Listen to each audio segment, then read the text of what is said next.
This story is told in an old book, thousands of years old. Every word I'm about to tell you is true. Some of it will be hard to believe, but the truth is often stranger than fiction.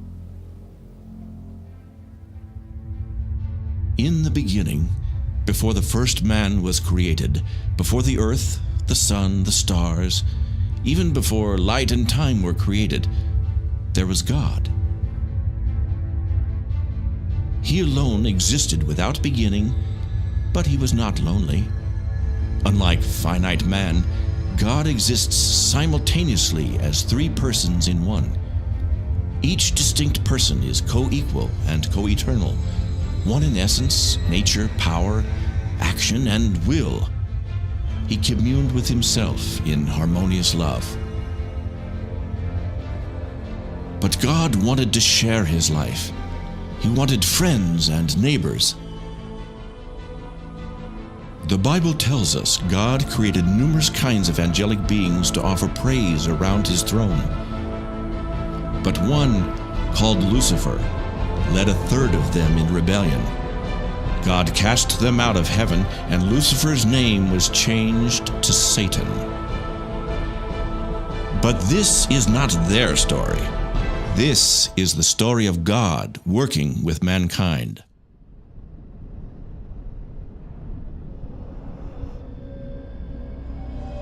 In the beginning, God created the heaven and the earth. And it came to pass that the earth was formless and void, and the Creator moved upon the face of the waters.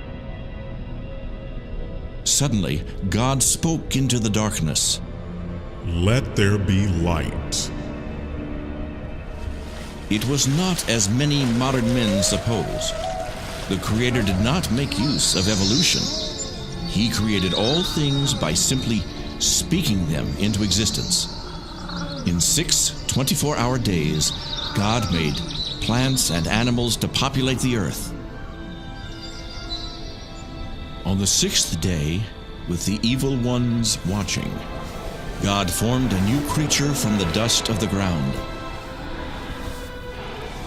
God breathed his own life into the body of clay, and the man became a living soul. He was made in the image of God, higher than the animals. God called the new creature man and gave him the name Adam.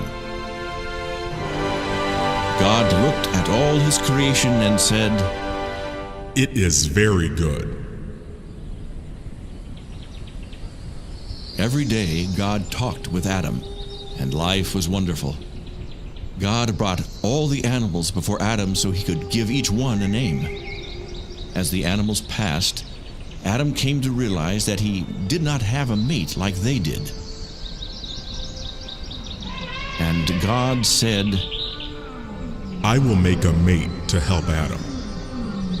God caused Adam to experience a deep sleep, and then took a rib from his side. With the rib, God fashioned a beautiful woman to be Adam's loving helper. God woke Adam and brought the woman to him. He told them to have children and replenish the earth, and Adam called his beautiful new wife Eve. They were both naked, but, like children, they were not aware of it. "She is bone of my bone and flesh of my flesh." Satan, the evil one, watched.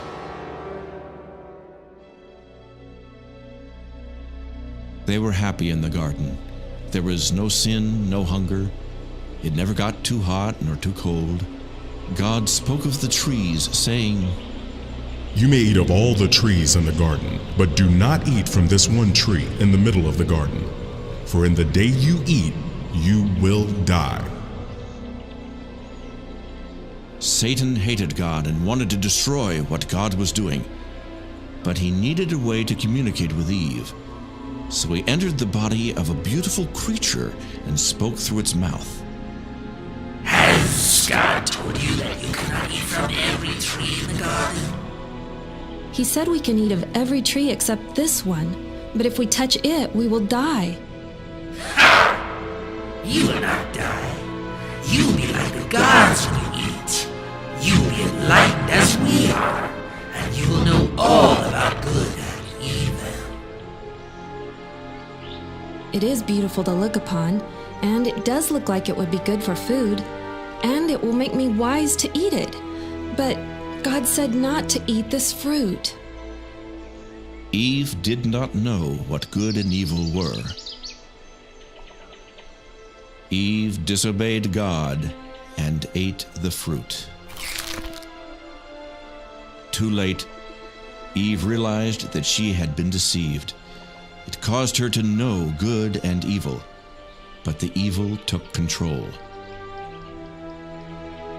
Eve took the fruit to her husband and talked him into eating it.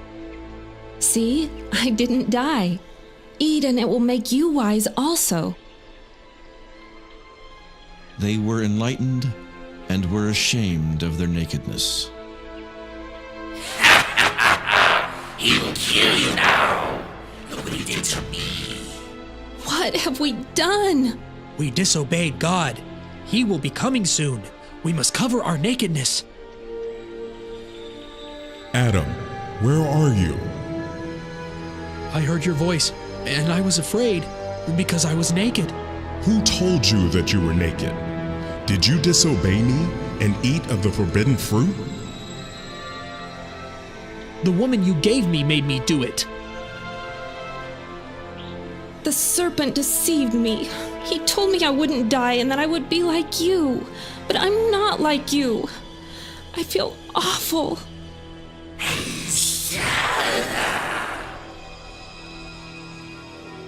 So God cursed the serpent and said unto him, Because you have done this, I will make you crawl on your belly and get dust in your mouth.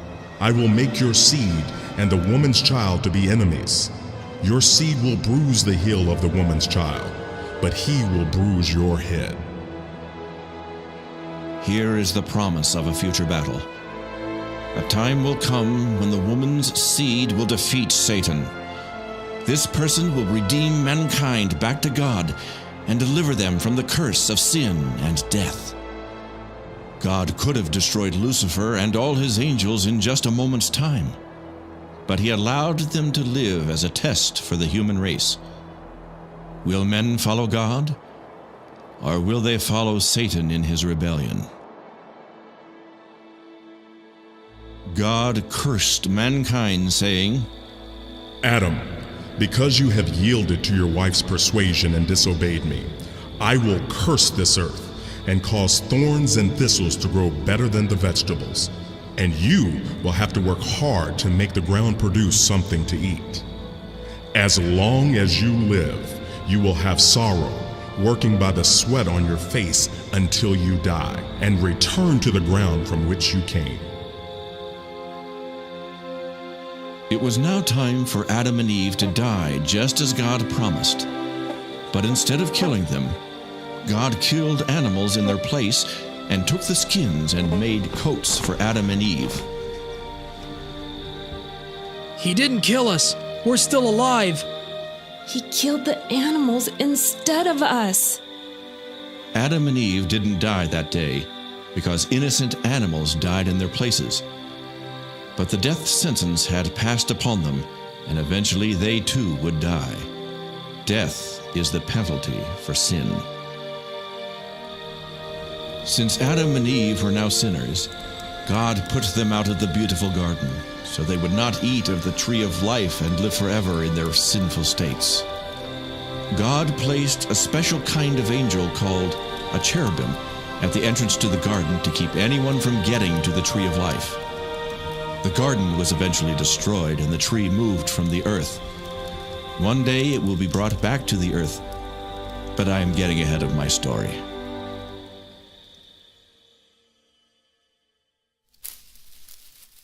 Adam and Eve had many children. Later, their sons and daughters would marry each other and have children of their own.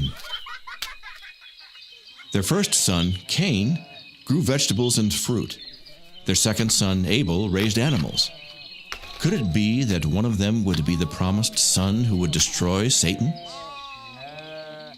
Cain and Abel knew about God and the events in the garden.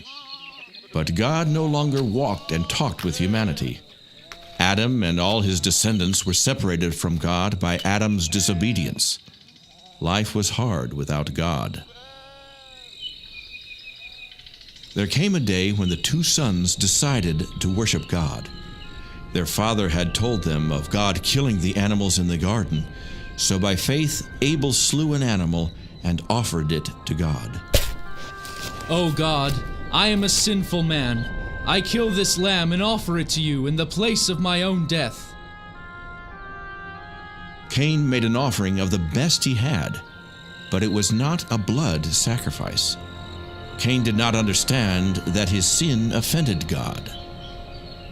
God, please accept this gift of the best I have to offer. Will one of these men be the promised Redeemer? No, Cain.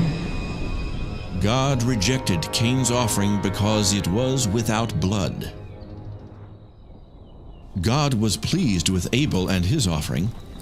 When he saw the shedding of the blood of the innocent lamb, God put away Abel's sin. God said to Cain, If you do what you should, I will be pleased with you. Also, you will rule over your brother Abel, and he will live in subjection to you. Who do you think you are? My fruit and vegetables are worth more than that bloody lamb. What makes you so special? "My brother, there is still time to offer a blood sacrifice." I've had all of this I'm going to take! Abel died, and Cain tried to hide his sin of murder. But Cain could not hide his evil deed from God. God sees and knows all. Cain, where is your brother Abel? How should I know? Am I supposed to take care of my brother? Your brother's blood is still on the ground. It speaks to me of your evil deed. God knows everything. He sees everyone all the time. Nothing can be hidden from him. He saw what Cain did to Abel. God placed a curse on Cain, and he fled into the wilderness, taking his wife with him. His guilt caused him great grief and suffering. Cain could not be the promised deliverer. He himself was in need of deliverance.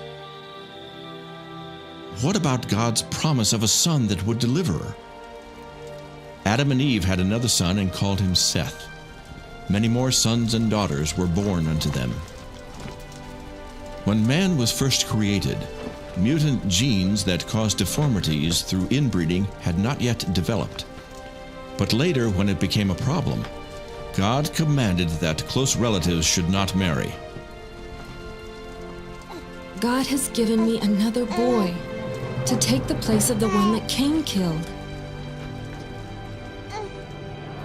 Seth had a son, and his son had a son, and many more sons were born.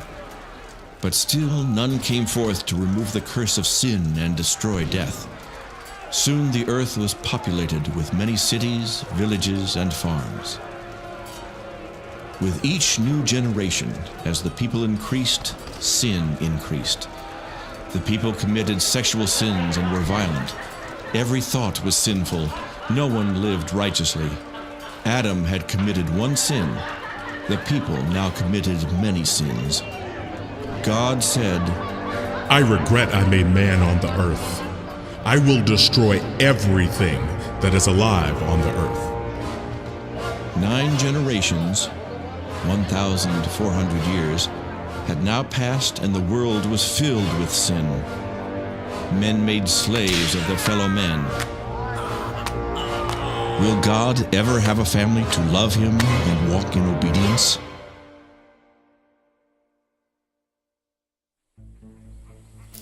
But there was one man who practiced justice and always did the right thing. Though God would kill all the others on the earth, he decided to be gracious to this man and not kill him or his family. Noah, I am going to send a great flood of water upon all of the earth. Everything that has breath will die. In order to save yourself, your family, and the animals, you will build a big boat.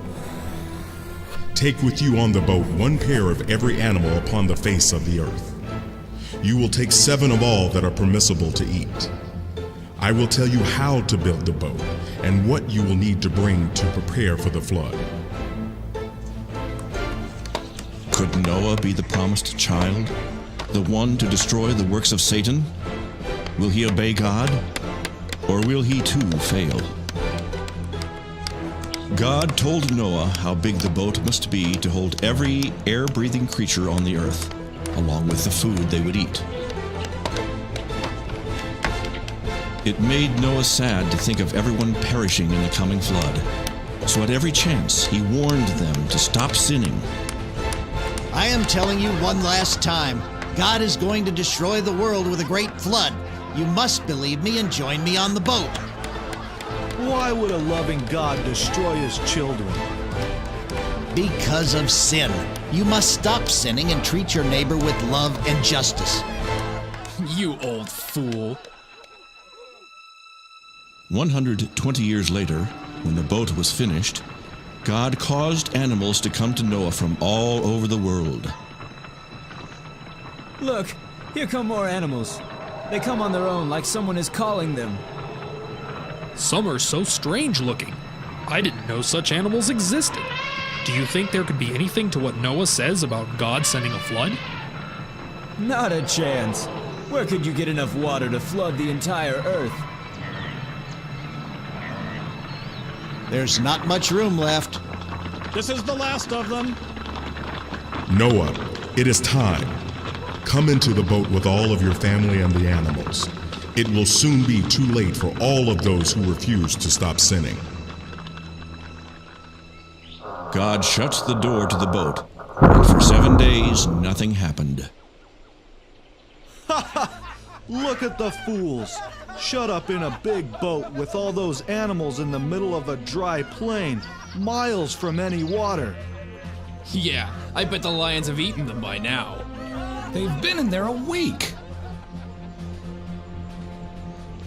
But on the 7th day it began to rain, and water stored deep in the earth came to the surface. I have never seen anything like this. Do you think the crazy people in the boat could be right about God wanting to kill everybody for their sins? Don't be ridiculous. God is love.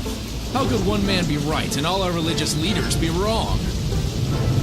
Before this time it had never rained. The weather was always nice, and a mist came up from the earth to water the ground. No one had ever seen or heard of rain. So many people thought Noah was crazy for thinking water was going to fall from the sky. But Noah believed what God said. I should have listened to Noah. What a fool I have been. God, save my baby! By the time the people realized Noah had been telling the truth, it was too late. It rained 40 days and nights until the water covered every mountain on the whole earth. Every living soul that breathed air died, except those that were in the boat with Noah. It would be more than a year before they would leave the boat.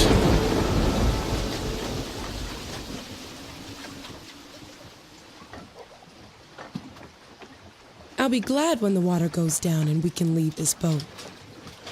Finally, Noah released a dove, and it came back with a branch in its mouth, which meant that somewhere there was a tree already growing. Later, he again released it, and that time it did not come back, which meant it had found a good place to live. Before long, the boat settled on a mountaintop called Ararat. Everyone came out to a new world, a world without sin. Noah built an altar and offered animal sacrifices to God. Though Noah was a just man, there was still sin in his heart. These blood sacrifices were offered to God in substitution for the lives of Noah and all his family. The animals represented the 8 who should have died in the flood, but were spared by the grace of God. It was something like what God did in the garden when he killed animals to make coverings for Adam and Eve. I will give you a rainbow in the sky as a reminder that I will never again destroy the earth with water. You should have many children and scatter out to repopulate the whole earth. I will make animals to fear men. You may eat of any creature that is alive and crawling on the earth, just as you eat vegetables and herbs, but you are not to eat the blood of any creature. Do not kill anyone. If someone is found to be guilty of killing another, then he is to be killed by other men. If a man sheds the blood of another man, then other men should shed his blood to pay for his crime, because the life is in the blood. Noah became a farmer and planted grapes.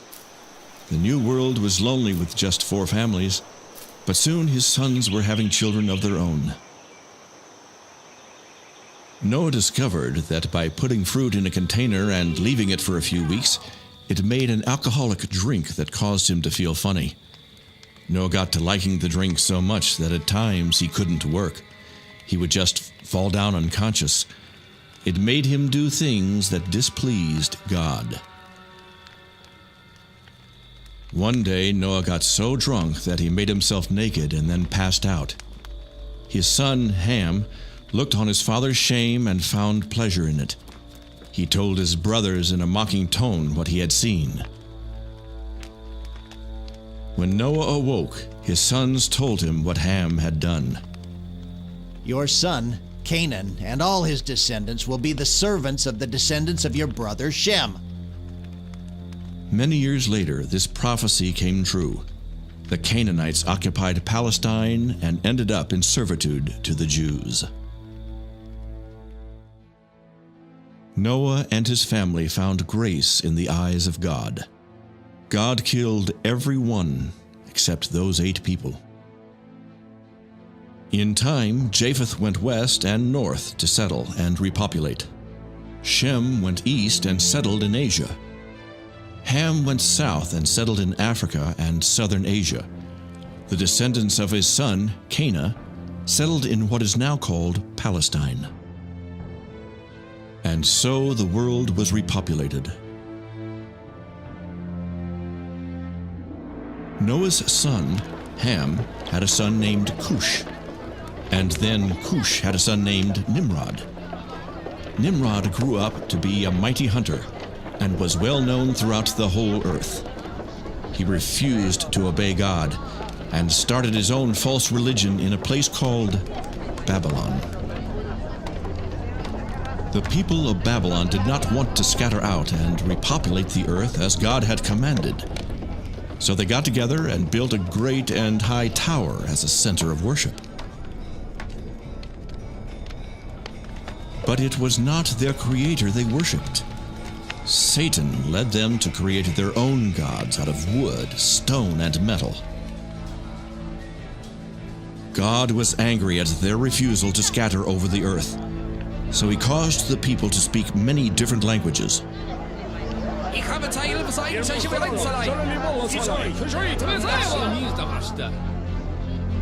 The workmen could no longer understand each other, so they could not continue the work. Each language group went its own way.